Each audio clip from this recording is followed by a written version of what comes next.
So this is a very exciting occasion. I'm excited. I bet you're more excited. You have a new album coming out finally. It's been 2 years, 2 months, 3 hours. Oh wow, yes. You've counted it down. It's actually the 23rd today, so yeah, exactly. I'm so ready. I've had, a lot of time to work on it, the time that I needed, which was great. Because as many of the fans will probably point out, we said it was going to be this date and then this date and this date.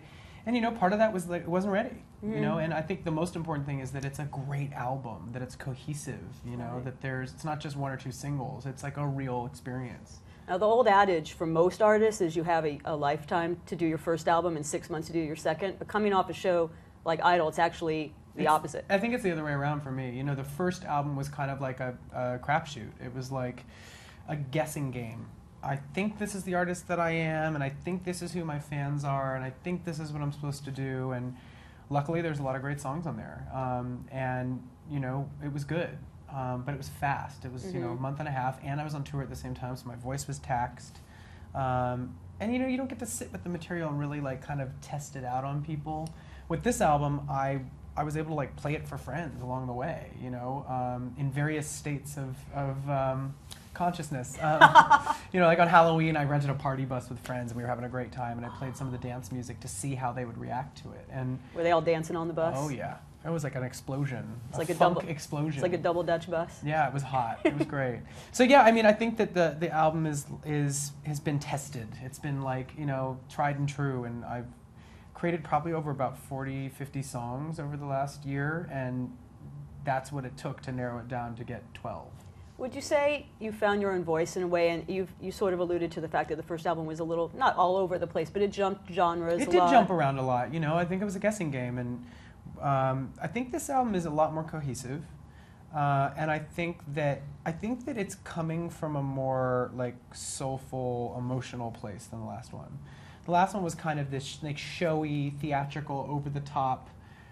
It was me kind of escaping into this rock star fantasy that I had always had, like the rock star persona that I had always wanted to take on, almost like a big game of dress up. And there's a lot of merit in that as an album, but I think this one came from more of like the inside out. It came from me saying like, well, what do I want to talk about in my music? What do I want to express from a personal place? Not what do I think people want to hear. Hence the title, Trespassing. Yeah, and it definitely does like lift the veil, and it goes way into what makes me tick. It goes into the light side and the dark side, which I think everybody battles with. And the light side is really funky, fun dance music with a little edge, and then the dark side is moodier, kind of atmospheric, sad. There's some sadness on there too. Is there any trepidation, like? Obviously, there's so much invasion into your life already, whether it's the paparazzi, bloggers, people on Twitter. Like, people are always kind of digging at you, and, you've come under fire sometimes. To put it out there with your lyrics about your relationships or about what's going on inside of you, is there any part of you that's like, maybe I don't want to go there, maybe I don't want to shed that veil? I think I'm ready. I think, 2 years ago I wasn't quite ready. I think it takes a second to get used to being in this type of position, and coming off of Idol, you're kind of up in the clouds, and you're not really, reality isn't really part of your world. And I think, having done Idol, doing the first single, which, that first performance that was like a big, hoopla, first single that actually worked, and then, touring for 6 months around the world, I think I know who I am now as an artist. And also, as a person, I think, coming into Idol at like 27 years old, I had, done a lot of like identity searching throughout my 20s and kind of gotten to a pretty good idea of who I was and what I was about. And then being thrown onto Idol and into the public eye kind of shakes that all up for a minute. And it took me a minute to kind of finally put it all back together. And then having this year to create the music and actually living a life during that time is a huge part of what inspired the music. Is that I was going out, to nightclubs again, or I was staying at home and being domestic and in love. That's a big new part of my life. Is your relationship influencing all of these love songs? Definitely, yeah. And then also before my relationship, during that previous 2 years, there was a lot of me trying to find love and it not working out. It must be hard to find love in the position you're in that obviously lots of people want to date you, but they might have weird motives, or you don't know what's going. Like when you're a celebrity, you attract some shady people. There was a little bit of that, and then before that, there was also before Idol, and then after Idol, there's a lot of me. When I found out about myself, there's a lot of me trying to be a fixer. Like I was that kind of guy. I would meet someone that had so much potential that needed help. Gee, I can't relate to that. I think we all can relate to that. Yeah, so I think that was kind of my curse for a long time. And I write about that a little bit too. I have a little bit of that going on. Now, you mentioned you were 27 when you went on Idol. Mm-hmm. You have a big birthday coming up. Yeah, I'm about to be 30. Very soon. How do you feel about turning 30? Are you stoked about it? There's a little part of me that's like, whoa, 30, that sounds so crazy. But I also feel change coming and happening. I feel much more solid in, like I said, who I am right now. 2012. I feel like it's going to be a more enlightened, kind of evolved place to be. So did maturing that way affect, or just hitting a milestone like that affect how you approached making music, like what your priorities are in life, things like that? Yeah, all of it. I think, like you said, like finding my voice has kind of happened, I actually look back on Idol, and the funny thing is that if you look at all the different songs, I sing so many different songs and styles.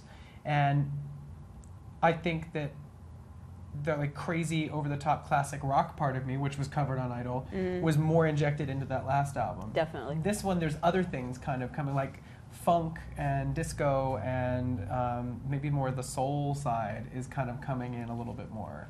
Mad World is a song that was kind of new wave. There's a little bit of that on the album. Which makes me happy. Yeah. There's definitely a throwback feel to it. There's a lot of 90s influence, so I'm also going back to my childhood and the music that I loved when I grew up. The first time I heard pop dance kind of music, I'm going back to my love for that.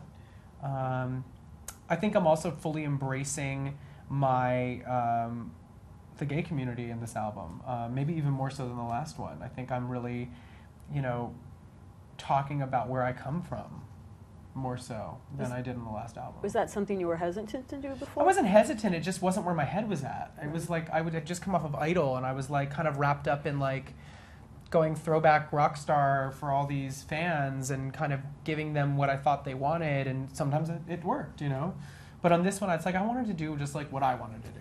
And obviously back then, I mean, you couldn't really talk about your sexuality on the show, and then you kiss someone on TV and everybody goes ape. Yeah, it was like kind of me. I think that whole thing was kind of me like proving a point. Like I think I had something to say that was bigger than just the music. And I think now with this album, like I'm going back to like, let's make some great songs. I don't have as much of like an agenda or a point to prove. I think it's been done. Yeah. And now it's like, it's happened. It's part of who I am. And now we're like, hopefully I think I've just made a great album. I've worked really hard on it, and I hope people like it. I like what I've heard so far. I haven't heard everything. What did you hear? I have heard, we'll talk about the songs. Okay, I got good. notes. We get to talk about songs. I love that. All right.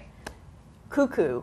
I'm so cuckoo for it. Oh, good. That is like If I Had You on steroids. It's like Totally. If I Had You Electric Boogaloo. Yeah, way funkier, way cooler. Yeah. Please tell me about this song. I think it's going to be a dance floor hit. I hope so, yeah. I wrote this with Bonnie McKee, and it's basically just kind of owning how crazy I feel like I am. Like, I know I'm a little bit insane. And when I was on tour last year, with that workload and the lack of sleep and the travel and night after night shows, you get a little loopy. That's anybody that's toured as a musician knows that. And I was kind of writing about that feeling of just like, I think I feel a crack in my brain. I think I'm losing it a little bit. But kind of owning that and relishing in the liberation that provides. Because when you're a little bit crazy, you don't care as much anymore about all the little things. So there's something kind of cool about being a little bit crazy.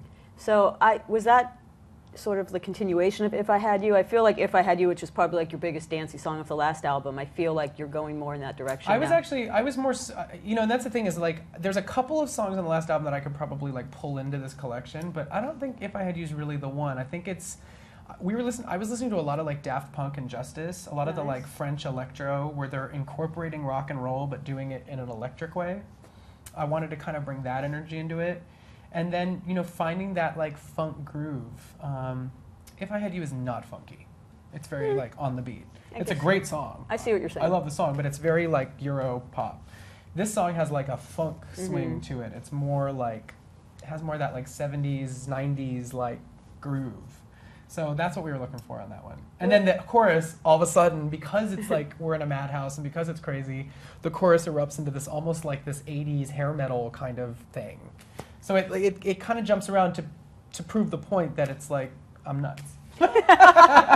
You're cuckoo. Yeah, cuckoo.